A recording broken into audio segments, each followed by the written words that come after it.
That's beautiful. Keep it beautiful. Thank That's you. the first thing everyone is gonna hear me say. Hey everyone, come into the room, come into the room. Yes, come to the room. I am here with my poetry sis from another Miss, Miss Nettie Long Poetry. How's everybody doing? I'm actually excited to be here, but I'm also kind of,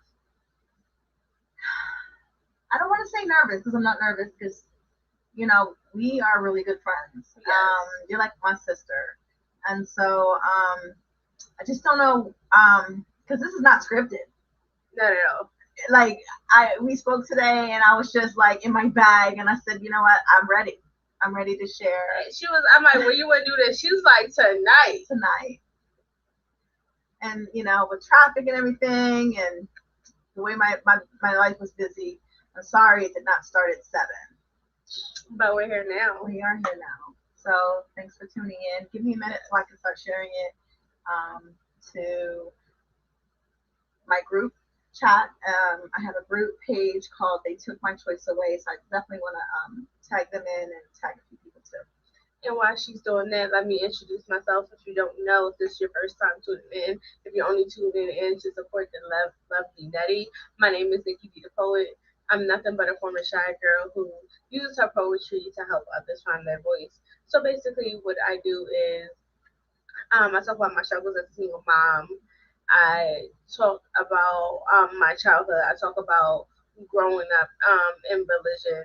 I talk about all my lows and my highs in an attempt to help others find their voice. Because that's what it's all about.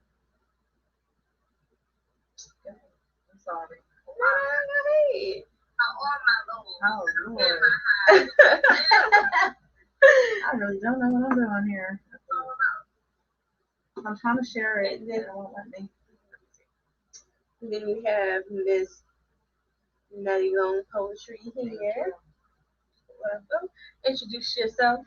Well, for those of you who don't know who I am, my name is Nettie Long Poetry. I've been doing poetry now and performing poetry and doing workshops with the lovely Nicki D for, my goodness, a stretch of going on 8 years. And but I've been performing for the last 3 years. I got to meet the lovely Nicki D, the poet, at a mutual friend's book signing, and I fell in love with her. But it was Ambition the Poet that kind of connected us. Shout out to Ambition the Poet. Always he connected me with a lot of dope people. She was one of them. And people, friends that turned family. Right. And so I like to think of myself as an advocate for domestic violence survivors as well as sexual abuse. I used to be a victim of, I am a survivor, I should say, of both of those things. I'm also the administrator for They Took My Choice Away. They took my choice away, which also um, literally just really, it's like a support system and a support group for people who have been abused or in a domestic violence situation. And it's a safe place for information, to get information, to get steps to get out of situations. It's just a safe place for you to be able to share.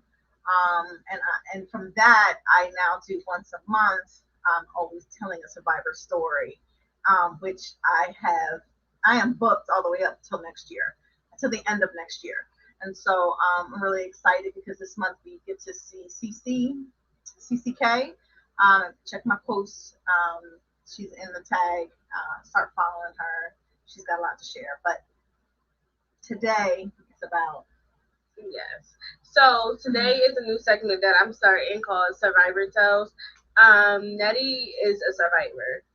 If you read her, if you seen her perform or heard her music, you would hear all about how she survived so many traumatic events in her life. So if you don't know that September is Suicide Awareness Month, so Nettie reached out to me because I did do a piece. And if you haven't seen that piece, I don't know why. Maybe you need to head to my YouTube and check out that piece after you watch this video. After you watch this live, then you can get some context in regards to our conversation. So the piece was basically called Suicide Letter, and I was basically writing a letter for that in the mind frame of someone who committed suicide. And the main thing was, and the main theme of the piece was like, I really didn't want to die. I just needed some relief. So my good sis Nettie hit me up because she felt touched and moved by the poetry, which is the whole point of poetry is to start a conversation to get some blood flowing. At least for me, I'm not just one of them roses or red violets or blue type of poets. I like to leave a message, so it is very important. I want my messages in my poetry to start conversations like this one tonight. So Nettie is going to really give us some insight about her story. Yes. Before that, I'm going to play a brief commercial for my new book, Crown.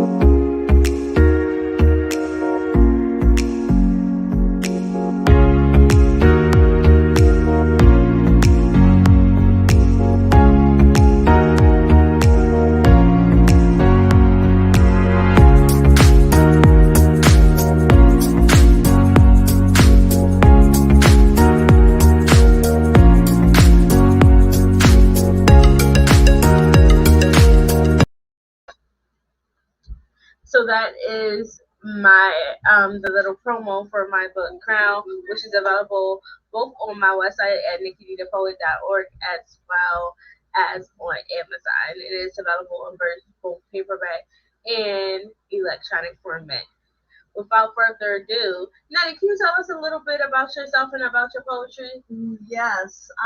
So my poetry started from the last adult trauma I ever had, and we're gonna get into that today. But it started from the adult trauma, the last adult trauma that I had, and it included my kids, and it devastated my kids. It also, it shifted everything there is to know in their life, and it shifted. And so I knew that I needed some form of therapy. I needed to see a therapist. And that was without a doubt. I never did therapy before. I might have had some counseling, in church about other things, but nothing at this magnitude. And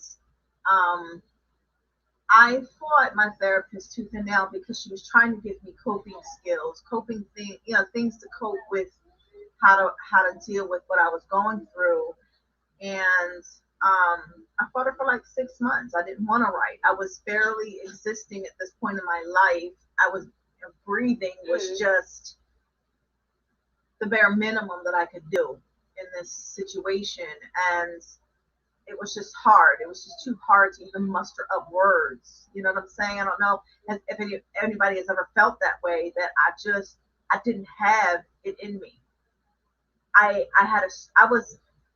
was a secretary. I was the receptionist / secretary of a mega church that I worked for, and my day there was just a script that I had did over and over and over again that I could do with my eyes closed. And so poetry came out of that. It came out of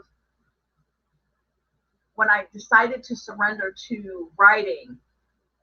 It opened up the door for poetry, and I know that I'm supposed to be a poet because my first piece I ever wrote was the very first thing I ever wrote. Like and it came out poetically. And so I don't know if it was just always there, and it was just lying dormant, and something traumatic had to happen to kind of like, wake it up. I don't know. All I know is that I'm meant to be who I am now. Yes. Would I ever go back and trade? Like, would I ever put myself in a position or in a box to say, oh, I wouldn't take anything away? I wouldn't ever want to repeat what I'm about to tell you. I would never want to even go back, even in my childhood, as complicated as that was, and with no resources to even recover from it. Mm-hmm. I wouldn't even want to repeat that or wish that on my worst enemy, because I was lost. Now, where exactly did the trauma start for you? The trauma, you mean my going back, or going to the end? Where do you want to go? Let's start from the very beginning. Like, at what age did you experience your first trauma? And I know you said you didn't, like, so what did you do? Because you said you never seen a therapist, so you weren't really given the tools to cope with it. So it seemed like, just tell us about how young you were. So I was as young as 3.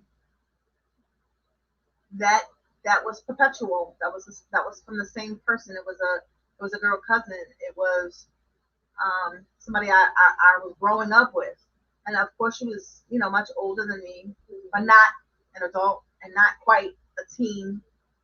Okay. Right. So that was one, and it was a secret. It was our little secret. So I didn't, I wasn't being hurt, right? I wasn't being hurt in a way that was violent, Right. So I didn't. But that trauma from it was still there. Trauma from it, because when it stopped. See, the thing is, people think, oh, my parents took me away from that situation, and I never dealt with it again, right? Mm-hmm. And they thought that was clearly it's not enough, because if it was happening every weekend, that's every that was it was happening so much. It's an imprint. Yeah, it became routine to you at this point. And so when it stopped, my trauma didn't stop. Right. Because now, how do I get that sensation again? How do I get what made me what felt good? How do I? There was many things that I tried to figure out, but I'm 6, 7, 8, 9. It wasn't until 9 where I started to it's no longer a bother to me. I'm no longer struggling with it. Right. Now it's lying dormant. And then the next trauma happened when I was almost 12. Right. And this was by an assistant pastor of my father's. And how that was dealt with was, I didn't say anything till maybe 4 months later, as opposed to 3 or 4 years later. But the result was the same. It was just the person that was hurting me left. Right. And took half the church. So you never got that. It sounds to me like it was a pattern in your life. You were experiencing trauma, but the issue was there was no resolution. No resolution. And then before you had time to get resolution and to properly heal from this trauma, then that's when would occur. The next one was, my next trauma is, I don't really know much about sex, but I had sex one time and I got pregnant. I was 14. I got pregnant. And even then, how was it dealt with? I dealt with the saddened, like my father was so saddened. And to be quite frank, I love my father. Okay? I love my father. So what I'm about to say, it just happened. It happened. And I'm just going to be truthful about it, because I've never really talked about it. But my father didn't speak to me my whole entire pregnancy. Do you know what that was like? I'm 14. Right. I'm 15 when I have her. And at that point, I truly felt alone. My mother was there to console me, but I was raised in a way, hey, you lied in your bed, now you got to make it, right? Right. And that's the way that I was raised. I was raised by the paddle. I was raised by discipline. My father was in the military. Um, to expect any more love than that, a roof over my head, food to eat, uh, you know, what are you gonna do about your situation? Because money don't grow on trees. Right. So once I heard that, at 15 years old, I'm I'm now I'm now looking for a job because I know that's what I'm supposed to do. My father was a great provider. He provided for us. That's the one thing that I can really say, that I got from him was, okay, I know how to provide. Yes. But I didn't know how to love. I didn't see a lot of affection between my father and my mother. So at this point, I'm just winging it. Right. This is all I know is, a trauma after trauma. I mean, right. Having a child at 15, and you're in the church, and you're a pastor's kid. That's that's a whole. The expectations were high. That's a whole nother layer to it. A whole nother layer, a whole nother different level of trauma in and of itself. That I knew church hurt back then. I knew church hurt at 12 when I got molested. I knew church hurt, how I was looked at. I was looked at as a liar. I was looked at as attention seeker. Yeah, because no one believed you. Half the congregation did. But those were like mostly close friends, right? That knew us from when I was a baby. So, I mean, I don't,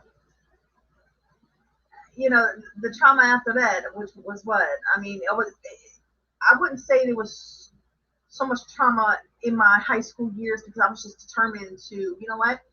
I'm determined to make my father proud somehow. Right. So this doctor that he wanted me to be wasn't happening. I got a child now, and this attitude, money don't grow on trees. Okay, that meant that told me, okay, I had to get a job. I got a job and I worked diligently. I worked 20 hours at work, and then I was a full-time student. And I was just determined to be able to take care of my daughter financially because I didn't, WIC never gave me enough, right? Right. Anybody who gets WIC, it's not enough. It's just, it's just a help. It's just a push, right? So you're looking at somebody that had to manage her $5.25 an hour dollar job, and at 20 hours a week. Now you can do the math, and you can see that I had to budget. I tithed. Oh yes, I tithed. And I believe the amount of years that I spent tithing all worked together because God was always making provisions for me, and so I knew the importance of that, and then I had a reverence. I still had a reverence for the Lord. I may have sinned, I may have did these things, but you're looking at somebody that was completely broken at the age of 3. I'm not using that as an excuse. I'm using it as I understand, and I can understand a survivor when they are all the different relationships they ever been in because all they know is the trauma. I'm no stranger to that, and I have more compassion to hear about somebody's story that make the same mistakes over and over again because it's an imprint in their mind, in their brain of what it feels like to be alone and what it feels like to be in a toxic relationships. And sometimes toxicity is what people choose because that's all they know. That's all they know. And it could just be like what they surround themselves with, or like what you see growing up. Because sometimes we try to replicate what we see from our parents or what we see from what we feel as though is a good relationship, but don't realize it until we get into it and stuff. But it's kind of toxic. Let's talk about depression. You have this great piece called Depression. What to you? What is depression? And if you start saying the piece, you might as well finish it. I'm just saying, if you're gonna start the piece, don't start nothing you can't finish. Depression is like being awake in an emotional dream. It's like an emotionless dream, I should say. It's like your mind is moving, but nothing else is moving at all. It's feeling inadequate, even though others say you're enough. It's like this unshakable cloud that hovers over you for the intent to diminish you. It's like failure. But too worn out by sleepless nights to even fight back the tears of anguish from the past. It's staying in bed all day despite not knowing that staying productive will only allow depression to ultimately overtake you one day. It's literally not caring what anyone else has to say. It's like your mind has checked out, like your head is cut off from your body. Still, it goes through its normal state that it does before the nerves no longer communicate. Depression is like it's done emotions, premixed, resolved emotions, suppressed super evil's illusion to overtake the nerves that want to end you. You are and always will be enough. You gotta believe that there is purpose in us. Our creator didn't make a mistake with us. He handpicked us for purpose, and our lives are not our own. So we go through what we go through to help someone else go through it too, and not go through it alone. Depression is a lie that we buy, like biting into the forbidden fruit that Adam never should have took, that he never should have ate, all because of Eve and how she was deceived by this manipulative evil. Help me strip the devil of all his lies with this ugly word depression that was sent to kill us. And help me make evil our footstool, never giving it another chance to raise up its head above the feet that trampled him, and realize the creator made you a victor and not this victim. Depression. That was what depression felt like to me. I didn't want to get out of bed. I didn't want to exist. I remember when this trauma hit my family and when it devastated my whole world, I was probably late every day for over a year. I had to get over the hump of fighting every day to start my day, and then fighting the demons at night because my mind would just race with all the negative things that I was listening to, and suicide was one of them. Being suicidal is always the first thought that you receive. It's the first thought that anybody will, it's the first thought that you actually will take into consideration. You've already dealt with it in your heart. If you even consider it, you've already dealt with it in your heart. It is something that you already received. So what am I saying? I'm saying it is a thought that is entertained. Yes. You know, it's very, very interesting that you phrased it this way. that suicide is a thought that you entertain, because I'm a main believer of the mind. I feel like the enemy wants to attack your mind for a particular reason, because he knows your mind controls everything. It says, they say, so a man thinketh, so is he. So he know if he can get into your mind and change your thinking. And we always talk about God has plans for us. And I just want to let y'all in on a little secret. Yes, God had those plans, but I feel like the devil be eavesdropping on those plans, on that conversation. So just like God knows the plan, the enemy knows the plan. So the enemy know that if you go through this trauma at 3 years old, then you go through this other trauma when you're 12, then you go through this other trauma as an adult, and he can make you think, listen, you're going through this trauma because it's your fault. No one's loved you. You have no purpose here on this earth. He knows that if he can get that in your mind and get you to repeat it over and over, and he plays on, like, devil is really, really slick, because he pries on you at night, because at night you're tired, you're laying young, you're in a state where all you have to do, all you have to literally do is think. Most people at night, they sleep unless you work an overnight job, but kudos to you, because I can't work an overnight job because I need my sleep. So he puts stuff in your head. He puts stuff in your dreams, these images, to start planting this seed like you're not enough.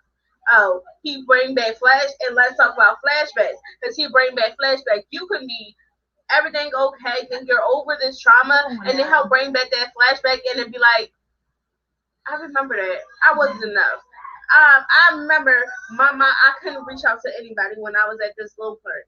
And it doesn't matter how successful you get in your life if if you do not learn to speak over things that pop into your head, if you do not learn that every thought that pops into my head I don't have to linger on, if you do not learn who you are in Christ, if you do not learn your purpose, and I know we talk a lot about our purpose, not just for being a poet, but our purpose on this earth. I believe that everyone was ordained for a mission, and I can't take Nettie's mission. Nettie can't take my mission. It's nobody on this earth, even if there's another Nicole Ashley Davis on this earth, she can't do what this one can do. And I believe that's why the enemy attacks the mind so hard. The battle is always in the mind. It literally starts in the mind. It's always in the mind. It starts and it finishes in the mind. This is not something that you wrestle with. This is not that you have a physical tussle with. This is something that you're dealing with in your mind, and it's spiritual. It's spiritual. You can't have a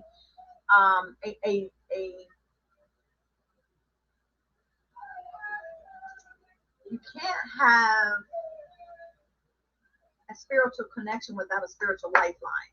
Yes, and that's the thing about it. A lot of people want these spiritual connections. They want to have this grand testimony. They want to have this grand relationship with God, but they don't know what it costs. Right? In order for Jesus to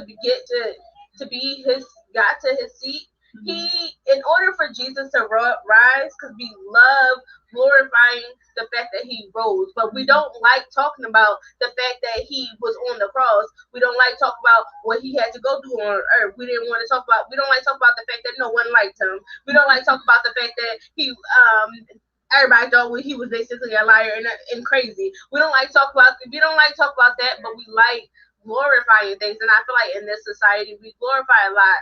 Like, we look up to these celebrities, but we don't know what it took to get there. We look up, I say Beyonce, because a lot of people like Beyonce. Beehive, I'm part of the Beehive, so don't try to cancel me or whatever. I love the Beehive. I love some Beyonce, but a lot of people don't respect her as an artist because they don't respect the work that she put in. They just see her all these Grammys and her walking around like she thinks she the ish, because at the end of the day she keeps putting in that work. And I say this to say, like, any relationship takes work. Like, if you had a man and he wasn't barely calling you, he wasn't texting you, but he was telling you that he loved you, you would look at him like he's stupid. Like, yeah, like he's stupid. Like, and if you would have a relationship and every day is peachy, creamy, I'm be looking at like, how is this relationship real? Not saying that I'm looking for drama and I want to argue, but it's like, you're human. You're going to have disagreements, and the fact that y'all never have a disagreement is saying that somebody is not really being open about their feelings. I think I've been there. I think I've been there. I say that like jokingly, but I did not think my relationships, and I'm talking about love relationships, had anything to do with my happiness. I was a giver. I wasn't a receiver. I didn't expect anything. And people look at me like I'm crazy when I say that. But I feel like that can go back to your childhood, because at 3, your trauma at 3, you were used to something being taken from you. You was used to giving, and you associated the fact that act of giving and making someone else happy, and it just followed you all through your childhood, all throughout your life. So now you're associating love with what I can give to that next person, besides it being something that's equal. Where's the bell? and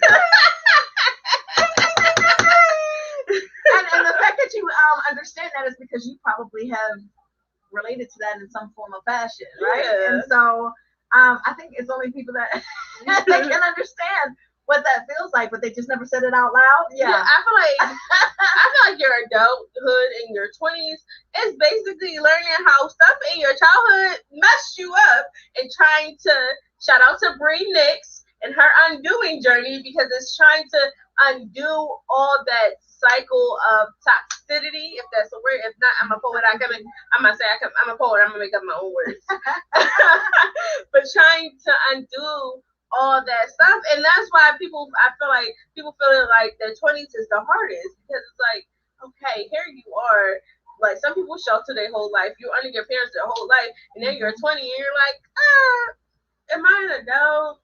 I'm just an older kid because I ain't even gonna lie. I just moved into a house and I'm talking to my boyfriend. I'm like, don't you feel like an adult now? Like, don't you feel like an adult now? Even though we both have kids and still grown, but it's like you don't really know what you're doing, and it's not to your end. The end of your 20s, you're like, okay, I think I kind of got this. I actually consider my adult because I know what I'm doing because I have to do the work to undo this stuff, and I had to go to therapy, which was big for me because in my community, if you went to therapy, the people thought that you was crazy. You didn't like. I hid the fact for a minute that I wanted to go to therapy. I didn't want to talk about it in my poetry, but then I'm like, there's so many people that are broken. There's so many people who are depressed. It's so many people who are suicide, and as women, sometimes as women in society, I know as a black woman, it's like we don't be given the grace to be depressed because if we're depressed, it's like what you got to be depressed for. If we upset, you always have an attitude. Even if sometimes we're happy, it's like, oh, you think I could be happy, proud of myself. It's like, oh, you think you the shit, so like let me try to bring you down a notch. But it's so many different layers that you need to unpack in therapy. And I know a lot of people are like, well, I don't need therapy. I can just talk it out with my girlfriends. But I love Nettie. But I still need to see my therapist. Nettie be giving me some good advice, but I still need to see my therapist because at the end of the day, she's not a trained professional. I don't know. I have experience. And the difference, like I know for me, and I know you mentioned this too, that like therapy gives you coping mechanisms that your girlfriends may not give you. Your girlfriend's coping mechanisms may be block them. And I know I've been in some relationships where I'm like, yeah, I'm gonna block them, yeah, I'm not gonna talk to them, but behind their back, I'm gonna go talk to them because until I bring it up, they not going to ask me about it no more. Right. But my therapist is like, all right, she give me homework. Then the next session, did you do that? It's true. It's a sense of accountability that someone who is trying to really unmask the hurt that a therapist will give that a friend won't. A friend will be more compassionate and understanding and will see things your way because they know you personally, and they will encourage you. They're your exhorters. They will say you right, you wrong, you right when you're wrong. Yeah. Even though a good friend won't. Yeah. But it's like accountability, and it's something that people should look forward to in the healing process. It wasn't until 6 months later when I realized, okay, I'm at a point now, I have to let it all out. I don't know what to say because I didn't know what to say. So what brought you to that point? Well, you like, I need help. Yeah. So the trauma, we're getting ready to get into the trauma. But the trauma was, I thought I had a perfect life when I married my husband. And I wouldn't say it was love at first sight because it wasn't. He was, not mind you, I had been single for 8 years, but I was content with being single, but I was ready to date. I was ready to be a wife. When I was dating him, I just couldn't believe the kind of person that I met. He was amazing. He was exactly what I had prayed for. He might have not started out looking the way I because I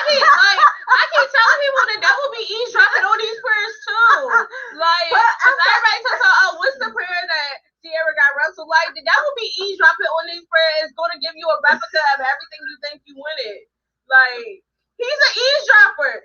Hashtag the devil is an eavesdropper. Yeah, like, let y'all know that. Don't have a list. like, don't have a list. Have a dialogue between you and God, and that's what the tongues is for. You know what I mean? Have a dialogue between you and God, and don't write a list. Don't write a list, because the list was already to the T, all the way down to the color house that he had and the window panes, the color of the window panes. She know he's an eavesdropper. It was all of that. And the fact that he was a Jamaican man, because I was 15 when I said it. I was 15, I'm gonna marry me a Jamaican man. He gonna have a White House with wintergreen window panes. I mean, he even got that was he decent though. He even got the house deal, all the way down to the house. And so I was like thinking prophetic. See, that's the thing that people be thinking, like, yes, God, you're coming through. First of all, God is not Santa Claus. No. Why you don't be going to him with these lists? Because God don't give you what you want, he give you what you need, okay? So we're too big, and that's the thing, because a lot of people, and I'm not gonna get on topic, but a lot of people right now are single because you're too busy going after what you want instead of what you need. You're too busy with your list, and when the devil brings you somebody that check all your lists, you think he's from God. So you have to look on that list and see, what do I really need? So, yeah, so I before he was my husband, we did everything. I'm talking like we did everything together. We were inseparable. I mean, I've never had anybody that cared so deeply for me. I'm talking very attentive, that it was noticeable among my peers. I didn't even realize it. It felt real good. Mm-hmm. And it felt right. It always does. Right? And very respectful. Like, I've never had anyone not just that loved me for my brain and what was in it, as opposed to what I look like. Mm-hmm. Because and one day I'll probably speak about this too, because everybody, as I was a little girl, I was always told I was beautiful, right? Beautiful on the outside, and that's what people see. That's what people gravitate to. And I always said to myself, it ain't a blessing. Being beautiful isn't a blessing. You know what I mean? Like, it's a curse. It's a curse, because look at all the things that happened to me along the way as a child. Like, to me, I was tired of people telling me I was beautiful. I didn't even believe it.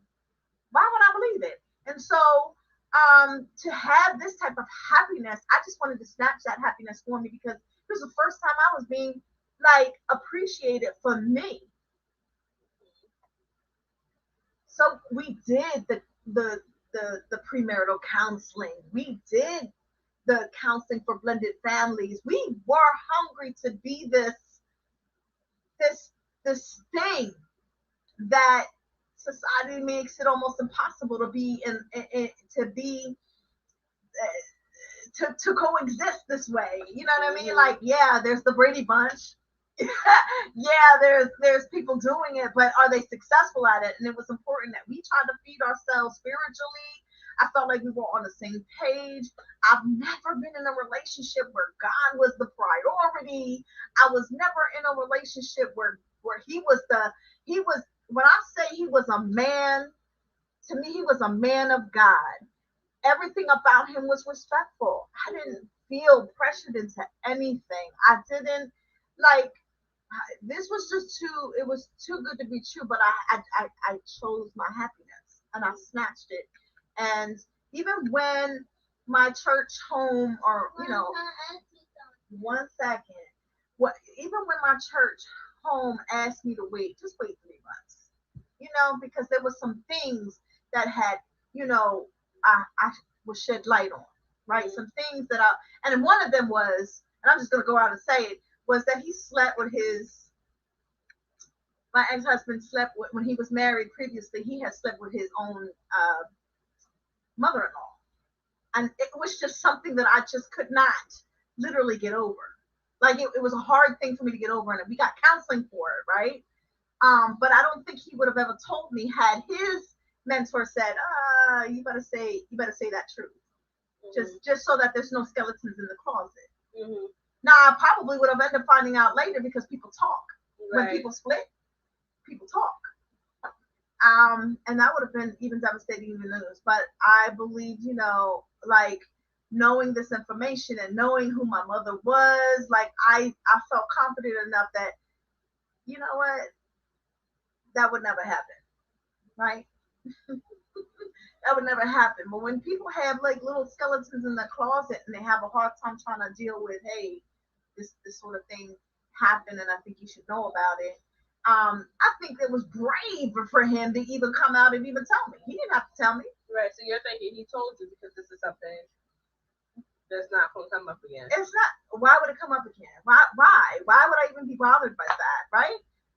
But then, to be honest, there was other things too. Like there was another thing too, and so he had been accused, or put himself in a position where he was accused of having improper contact with a teenager, right?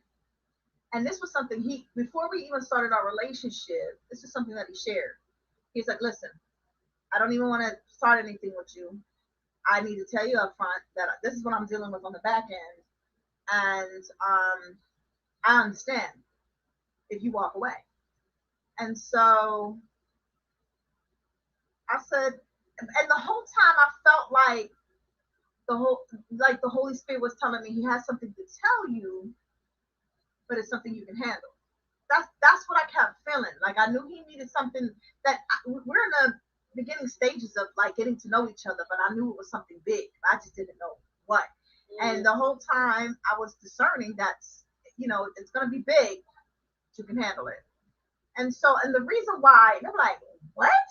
Like, nah, sis, like why? Nah. Because I was at that age of this teenager where I was exactly where she was. Not in a sense of accusing people, of course, of having improper, contact with someone, but well, not that I was whatever. I'm trying to say that I was this girl's age, and I know what I was doing at this age, and although he said he took full responsibility of just allowing the situation to be what it was, or putting himself in a situation where he was actually trying to be a listener, and then ended up being in the crossfire. Oh, where were you at? In the crossfire of the teenager being asked, well, where were you all this time? She was actually. It was almost like she was supposed to go home, never went home, and took a ride. He was a bus driver. Took a ride all the way to his resting stop, with the intentions of him that she was going to take the ride all the way back. Now, for someone who knows the bus route, it was implied that he kidnapped her, but he had 40 stops along the way, that he would have other people on there as witnesses. And so that was the first, lie. And so there was a lot of holes in her story, which later in the end, we ended up fighting all of those charges, right? And so I was confident in my decision of going ahead with this relationship because, one, he was being honest. He didn't have to even give me the court documents, and I forgot what you call them, but it was everything. Like I forget what it's called, but it's word for word transcripts. It was all of it, and I took it home. I even had my mentor look over it. My best friend's husband look over it, and we all agreed that the story that she came up with is impossible. It is impossible. But he took responsibility, and he never blamed her once. He never blamed her once. And so I was confident that he was just at the wrong place at the wrong time, or he allowed himself to be in a vulnerable position, not thinking that you're an adult and this is might be, this is a teenager, Right. You shouldn't have put yourself in that position. And so he knows that. He knew that. And so dating him, I didn't feel there was anything to be concerning. Right. So where did things go left? Things went left 4 years later. Our kids now, like oh my God, we had a, we had, it was, we had six before we had Micah. Now I just had my, I was pregnant with Micah, and I started to see my girls deteriorating in their character. I started to, I now we took on his sister, his younger sister, and raised her as our own, right? She's the same age as my youngest daughter, and so I started to fight with her specifically tooth and nail. It seemed like I wasn't really connecting with the girls anymore, and but what was in particular was the way that one of my daughters was behaving, more so the wife as opposed to a daughter. Mm-hmm. And when I say that, I mean she would cook for him, wash his clothes for him, iron his clothes. She would. At this point now, I have our baby. I have Micah, and it was now she's taking care of the baby as the baby is her home. And I didn't understand that type of behavior, and I couldn't understand why she would want to always be in our room. We would often fight about it, and I'm like, it doesn't make any sense. You're not letting her be a child. Let her be a child. Right. Why is she doing these things? And then it was the behaviors that I would see, how he would just, I'm not gonna have her stop. She's my help. No, wait a minute, I'm your help. Right. And so that became very alarming, but I still wasn't connecting the dots at all, because we had conversations, because I'm a survivor, right?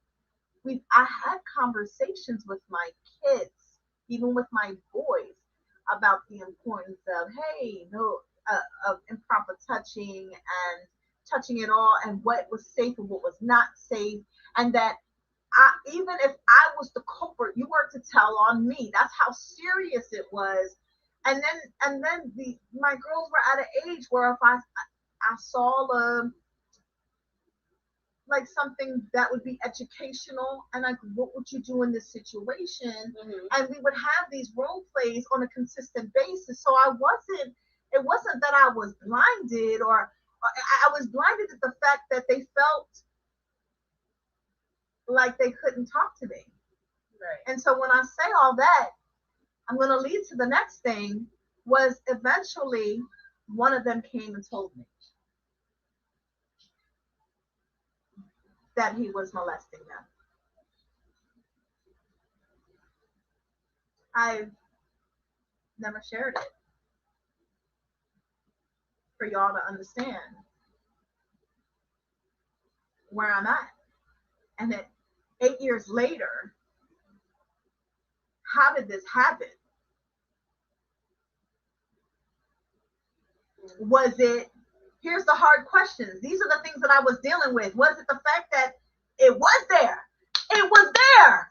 He showed you. He told you. He told you he was being accused. It was right there. It was right there. But to me, it wasn't there. I sought counsel. We were all in agreement. I didn't do this out of the will of just, I'm just still going to have my happiness. No, I was concerned about it. I thought I watched it. I thought I was on top of it. And it just goes to show you that this thing that followed me when I was a little girl took me all the way to my adulthood, and wanted to attach itself to my kids. And boom, like, it was like I had to start all over again. I literally had to start all over again. And the guilt the shame that I had to go through, the things that were going on in my head, like, girl, just kill yourself because you're not worth 2 cents. You can't even protect your kids. And look, you done took on 3 more kids. And what are they gonna do now? Now, like, take yourself out. That is really what I was going through on a daily basis. And I was still going to church. I was still working.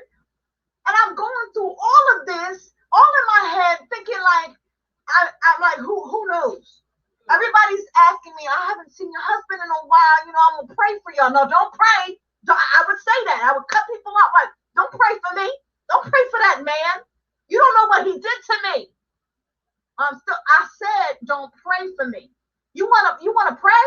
Pray that my kids are gonna be okay through this. And people couldn't, like, how did she have all the kids? Where did he go? Like, are you serious? And you know what I couldn't say, what I couldn't understand? I hate it because people wanted to know what was going on. Don't go to people and be like, I'm here if you need me. You see that I need you. You see that I need you. I'm not gonna ask you for nothing because you're gonna want to know what's going on. Right? That's why I didn't ask for no help. But if you really, really want to be there for somebody, give them whether it was monetary. I don't have my breadwinner no more. How am I making ends meet with 7 kids? Like, I'm all passionate about this, but I was angry. I was angry. I'm looking at people like you guys just don't get it. You don't get it.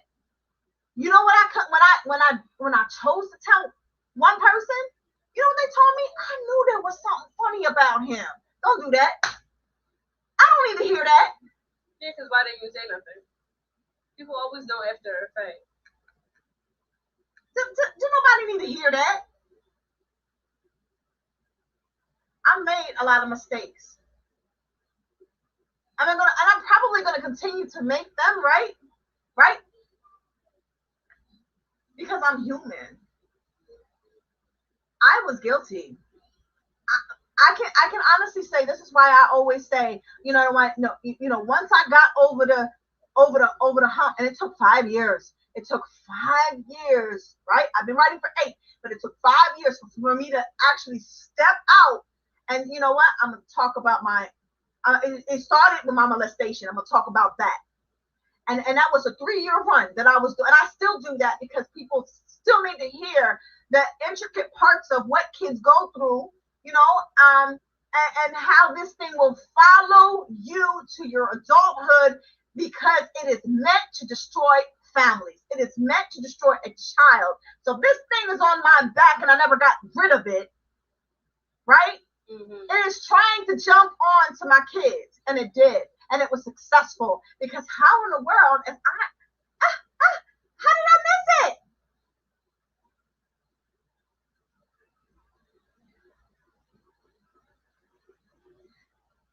The aftermath. Yes, that's stuff.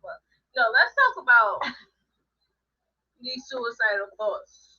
When did they stop? And how did you overcome it? Okay. Because it may be somebody right now that's having it, and they need to know that it could be overcame. And it doesn't have to end in death. The first year that I was trying to do therapy, and when I tell you, I was doing 5 days a week. 5 days a week. 3 of them were at home therapy sessions, and 2 of them, or sometimes 3 times, it was at my home church. I would not have been able to do it if I had not a support system. I would not have, if I didn't have somebody encouraging me, if I didn't have anybody allowing me to be real with my feelings. Because to be honest, my home church at the time isn't really equipped to handle these types of situations. But thank God, you know, they were willing to do whatever it took to get me back. You know what I mean? Because my life was lost. I died. I died a spiritual death. Like I I don't know how else to explain it because I was never the same. I have never been the same Since that day, I've never been the same. To say how long it took, I don't know. It felt like a lifetime. It felt like a lifetime that I was constantly thinking about the idea of being suicidal. And then I realized, you know what? Maybe I need some medication. Maybe I'm off. Like maybe I just need these thoughts to rest, and maybe they can find me something. And so I I was about to try it, and then I happened to talk to my pastor about how I'm picking up the prescription today, and she said no, and I'm like, what? Like no, and people like when I tell this part, people are like, well, how's she ever gonna know? Like, how's she gonna just say no? Like, she don't know what you're going through. And I was looking at her like, what you mean no? Like, I'm telling you, I need it. I'm telling you, I'm not sleeping. I'm telling you, I've been here late every day for a whole year, and you haven't said nothing. You the boss, like you, you haven't said nothing. And she said, somebody, I can understand if your kids need it, because they don't understand what all of this, and they may need some help, but you need to be of sound mind. And because I was no baby Christian, what she said to me made sense. I don't know how to explain it, but you know what? I did it without medication. I was able to do it. And she made sure that the team was there for me whenever I needed. So how can I, like I didn't have an excuse not to start to try to be accountable now for my mental health. It was important. I knew that I needed it, and so I needed accountability. And then we had some rough talks. We had some, woe is me. No, no, you got it. No, no, no, not woe is me. Like you can't control, you can't control people the way that, like, God always, like, I believe with all my heart that God was trying to meet my ex-husband where he was. Like, what are you saying? Yeah, I believe that whatever he had, whatever struggles that he ever had, right? I believe that God was trying to meet him, that there were true aspects of him, true characteristics about him, of him wanting to seek God, right? And seek God for his demons and all of that. Because I don't believe that everything was a joke, right? Or like it wasn't real, right? Because there was that part of my life thinking none of it was real. No, none of it was real. He was fake. He was fake. I believe that he struggled with perverted sexual stuff, and it trickled into, because you feed that beast, and it trickled into something more demonic, because you don't deal with the little when it's little. You don't deal with the little devil when it's little. But that little devil, just like a baby, has to get fed. And the more that you feed it, the more that, the more that it continues to grow, it turns into a beast. It turns into a massive monster that you cannot control, even if you tried, even if you wanted to, because you're so far gone. That's how serial killers become serial killers. It started from a thought, and then from the thought, it started from mutilation to mutilating and killing animals, to actually acting it out, and to the point where they're far gone, they cannot stop. And so I believe that's where it was. And so when I started to get the counseling, my counselor was also very well versed in being the counselor for the actual victimizer, before she even became my counselor. So she had years of experiences being an people inmate. don't know that most people, because before they start becoming a perpetrator, they have some level of trauma there too. And like we said before, that a lot of people just are acting out what they see. So in their head, they thinking this is what was done to me. This is what was done to my auntie. This is what was done to her. This was done to her auntie, this is what's done here. Like, we're passed down these generational curses, and it takes one person to say, listen, this curse is going to stop with me. I'm going to take accountability for my actions. I'm going to seek help. I'm going to seek professional help and stop the curse. Because I feel like now a lot of people always talk about being, oh, I'm going to be a generational curse breaker.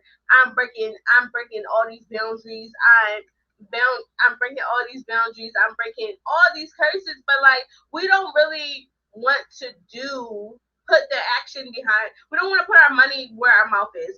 We don't really want to take the steps to actually do this. We don't want to go to counseling. We want to go to counseling, but we want to be told that it's the reason why we are where we are in life is because XYZ happened, because somebody did this to me. So I can put all the blame on them. When in reality, I feel as though people have messed up childhood. People are dealt crappy hands. That's life. But it's like, once you learn that, and Ambition is on here right now, like Ambition story. He had so many excuses to just be there and to wallow in his misery, just to have a woe is me type of attitude. But what did he did? He said, this is not going to be the end of my story. This is not how it's going to end. Like, we have I truly believe that every day that we have breath in our body, every day that we're above ground, every day that we open our eyes, we have a chance to rewrite our story. We have a chance we have a chance to choose to focus on the negative and to wallow in the negative, or we have a chance to say, listen, I'm going to be great despite of my circumstances. I'm going to be great despite of what's around me, because I know in my head, we talked about God having this plan, right? We talk about God having this plan for us. And like you said before in your little opening, sometimes what you go through is not for you. What you go through is to help someone, and they can be like, listen, Nettie went through this. And Nettie overcame, and now Nettie have this powerful testimony. Not only did Nettie have this powerful testimony, Nettie's going to have a book by the end of this year. And yes, I'm getting you on live. Nettie is going to have a book by the end of this year with with poetic pieces for this testimony. Nettie has music with poetic pieces on this testimony. Nettie has a platform where she's helping other people overcome. Amen. So, I mean, to be blunt and honest, that's what I have been struggling with. Listen, I am just like you. Those of you who are sitting in there listening to us or listening to my story, I am just like you. I'm no different. I mean, people look at me like, oh, she's got it all together. No, I don't. And I'll be the first to tell you, no, I don't. No, I don't. No, I don't. I struggle with the very same things. I mean, I have a great support system in the poetry realm where I can be very honest with Nicki, and she wouldn't hold any judgment, but she's gonna tell me truth. She's a good friend. She's gonna tell me the truth, and so sometimes it's hard to hear the hard truths about us. But listen, I can look at my story and I can see all the mistakes that I made, and I could have turned around. I could have turned away, but let me tell you what did happen. Even though my ex-husband decided to give in to his demon, right? Even though he decided to do that, I gained 3 beautiful children. I cannot ignore that I was able to be there in the gap for them. I mean, those of you who may not know, I adopted my stepchildren. And they love her. They do. Like, literally, I was over her house. When was it? Back in May. They didn't care. They came, sat right on the bed, watching TV. Like, her relationship with all her kids are so cute. Like, you really couldn't tell the difference. You can't. I mean, you can physically may see the difference, but to know, I have I. I'm not saying our relationships are perfect, right? But what I'm saying is the love is there. The love is there, and I can't. Ambitious that he loves them. They love you back. But like, I gained three beautiful children that where would they have gone? What would they have? What would be their future? And they may have had family members along the way that were adamant of wanting to take care of them. But I had to ask the hard question: was is it going to make them happy? Mm-hmm. Are you going to make them happy when they told me that they're comfortable here, that they're not moving? And so, would you? Are you going to? I said because I'm willing to fight for them. I'm just letting you know, like I'm willing. I'm going all the way with them. Mm-hmm. And so, I think that it took God and they saw at this point now all everybody that was spectator in our relationship that may not have cared about me at all, thought I was stuck up, thought I was all about the money. No, no, I was really all about the children, and it was always about the children. That it was important that even though I married this man, I truly married his kids too. Like they were a part of me. And so that was something that I felt like I don't need to prove that. I'm going to show it. Right. Exactly. And so it took years in order for me to gain the respect of their part of the family. Right. It took years, but when they finally got to know me,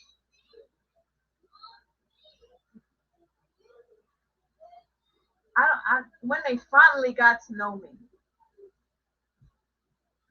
the reward was that much greater. Yes. And now I have my adult son, my oldest adult son, who is a senior in Penn State,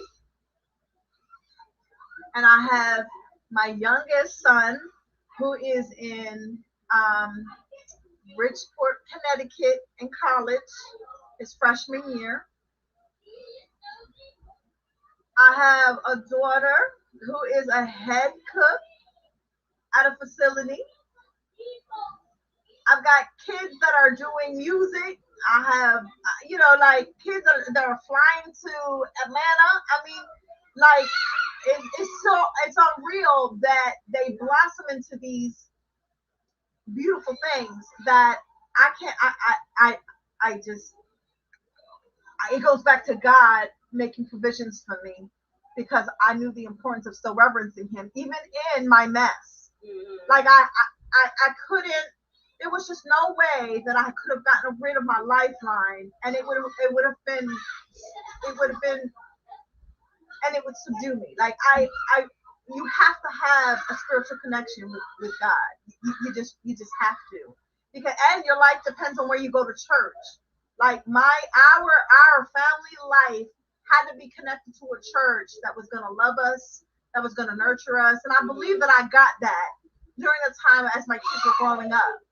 And so I can't look at my circumstances, right, and go backwards with them. I have to move forward. I cannot dwell in the past. I cannot what I will say that I will never put myself in a situation that would jeopardize the health or the stability that I've provided for my kids with me and God. I would never. So if that meant that I was never going to date, that's what it was. And it wasn't until my youngest teen, who's in college, his freshman year in college, when he said, "Mom, it's okay to date. It's okay to date. Yeah. It's time for you to be happy too. You've developed." Like I want to cry right now because to hear one of my kids say that to me, that I may not have biologically, uh, you know, uh, bore him, right, or bear him, for him to say that to me. Yeah, you've devoted all of your life to us. It is now time for you to be happy.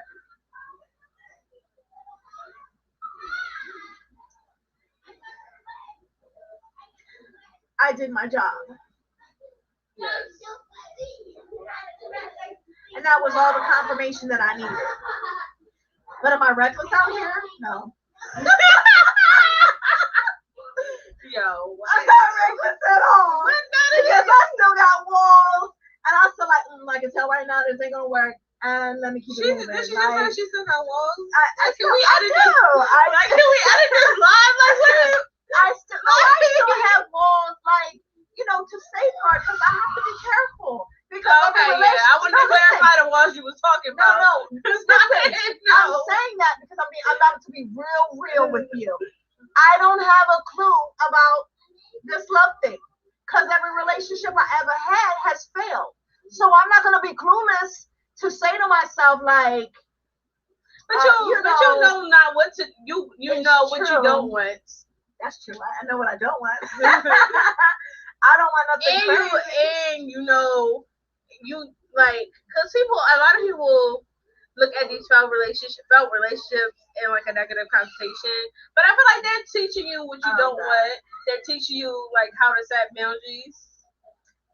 Yes. You learn to put yourself first. Yeah. Like we talk about, you learn not to just give and not give without getting anything in return. Oh no. So that stopped when I realized in my therapy how much I was just a giver, and I never had the expectation of being a receiver. So I did not know how to receive it well, and I would always think, well, what's the occasion? Like, and that's another thing, because a lot of people will be praying for these mates, but they don't even be prepared to handle them. So like, that's why I think mental health is very important, especially dating. Especially if you have a history of failed relationship, history of bad relationship, because it's like, okay, if you get a good relationship, what are you gonna do? Because I'm not even gonna lie, in the beginning of my relationship, I was scared my boyfriend off plenty of times. I don't even know why he's still with me, because like the beginning of the relationship, like I realized like my communication was trash. Like I would get mad, I would go. Well, I remember one time I was mad. I almost threw a bit at him. Like, we're not going to get into all that, because I was mad and I was angry, and I was used to I wanted to get my way. And if he wasn't getting my way, I felt like if you wasn't giving me my way, then okay, you're about to be cut, which is toxic, because you're an adult. Like, you can't have relationships like that when you're an adult and expect them to last. That's true. Like, a lot of people want to be this it couple on Facebook. People want to be hashtag relationship goals, but it's like, okay, to get to that level, you have to know what not to do.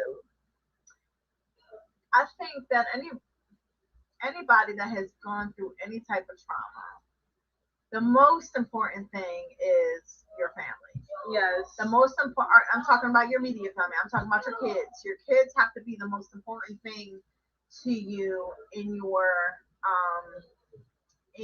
healing, because you may think that they are too young to know, but they sense everything. They can see it. They sense everything, and what will be most familiar to them is when they are going through that same thing, they're going to remember what it felt like, and so it's going to be home to them.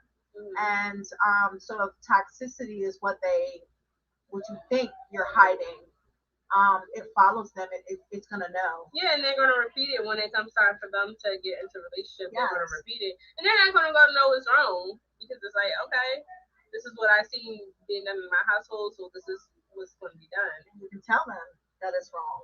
And you can tell them all you want to, but it's an imprint. I keep saying an imprint in the brain, right? But if it's something that they grew up with, it doesn't matter. You might as well have said, throw in the towel, because it's an imprint. It's an imprint in their brain that, it's something that, unless this child is woke, exceptional, and won't go through the growing pains, you can expect that child to go through exactly what you went through.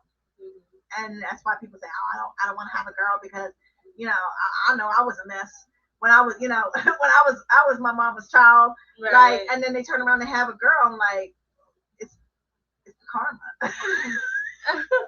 No, it's not. It's just the cycle not being broke, because a lot of people. I feel like I know, like, what I do different than my parents is some people say I tell my kids too much, like, but it's like, because I tell him so much, I feel like it's a different level, it's a different relationship, and I feel like certain stuff he's not going to do, because I already told him, and I told him what happened to me, so it's like. I don't know. I've had 7 children. I've raised 10. They do exactly the opposite when they get to a certain age. So it doesn't matter what you say. It doesn't matter what you try to instill. I'm gonna say because he's still sick. So you know, because there's influences that they also face. A lot of parents don't want to come into contact with that. You can have all of the conversation in the world, especially in their adolescence, and you would hope that whatever you instill with them when they're little, that they'll return to it, right? They'll return to it when they go through all the little growing pains that a lot of kids face. But I have realized, I mean, and this is just scratching the surface of what I've been trying to hold back all this time. And we'll have more conversation about, and we'll get into the nitty gritty about all the things that I went through with the aftermath, because there's a part two to this, the aftermath. And when I really start to break the aftermath down, you guys are really going to get a sense of my life, of what I went through, and how wanting to be in another loveless relationship was just never going to be an option. right. And you will understand then, like, yeah, you might feel for me right now because, hey, she went through something crazy and it affected the entire family, the embarrassment of it, the neighbors that knew my husband before I even got married to him, like, I don't see him, where is that? And so, is he in jail? Like, that's the first thing, of course. um I'm not going to get into like specifics right now for the sake of time, but there was a lot of stuff that went down, um, that the kids had to go through. Like, we were the beacon of the soccer club of our township, him and I. And so when he was missing, do you know what that was like for the kids? Because he was the kids' coach, assistant coach. You know what I mean? Like, and The whole others, dynamic had the whole changed. oh God, and so it made, I didn't realize the impact that it had on them and the things that they were dealing with because they kept it all inside, and it wasn't until adulthood and realizing that they all went through their sort of depression, even though they may have been very young. They all went through a long stem, just as long as I did not. I'm saying that depression is a constant thing that I have to fight. So if I'm an adult and 8 years of this depression has been kicking my butt sometimes, I can imagine what it's doing to my own kids. Like, and we can't get so sidetracked. And this is very important to say, that we're thinking about ourselves, that we're not even thinking about our kids. I knew from the very beginning this was a family event that happened, and all of us needed the therapy. So I didn't just get the therapy for myself. It was an entire family type group thing. Yeah. And we did that for several years. And when I thought the kids were well enough, then I eased them off of it, right? But I have to tell you that now that they are adults, right, and all of them are adults except for one, all of them will. I can tell you that they're all dealing with new battles and new depression, and because there's levels to this. It's not just one level. It's levels on top of levels on top of levels, because the more you become more woke, and okay, I can deal with this, and then you dealt with it, then something else hits you, and it's just a repeating cycle, and it's something that will always be in the back burner to kind of attack your mind again. Because why? It's a spiritual thing, and it attacks the mind. And because the devil is an eavesdropper. And we gotta be careful with what he said. Now, the fact that I've exposed this, am I gonna be concerned about what hate might come my way, like you was dumb and all that other stuff? I would hope that we are all mature enough that when you're catching the replay, that you don't judge me in a way like I'm being real. I'm being real, and somebody needs to hear my story, and Somebody's gonna be blessed by your story. share it, because you never know who is on your timeline that went through what I went through, and I'm still going through the aftermath of it. It's always going to linger somewhere because it was a massive event. Yes. So thank you for the platform. Thank you for allowing me to at least share a snippet of it. And it's not over. My life isn't over. My life began. once this happened. I was, I died a spiritual death. I died, I mourned my partner because I had to realize that was severed. It was done. It was as if I lost him in to life, and so that was another thing that I had to kind of overcome because I still loved him even through all of that. So that was definitely a part two to really discuss the feelings and all the things that I went through. But thank you for tuning in and thank you for being. I see some comments. Thank you for being encouraging. I appreciate it. This was not an easy thing. Yeah. I mean, if you want to know more about her story, go follow her because she's dropping this book by the end of the year. She's dropping a book. She's dropping this book by the end of the year. It's called Oceans. She done dropped the title. I didn't know we was doing all that tonight, but that's a topic for later discussion. But thank you guys so much for tuning in, and we'll see you next time. Bye.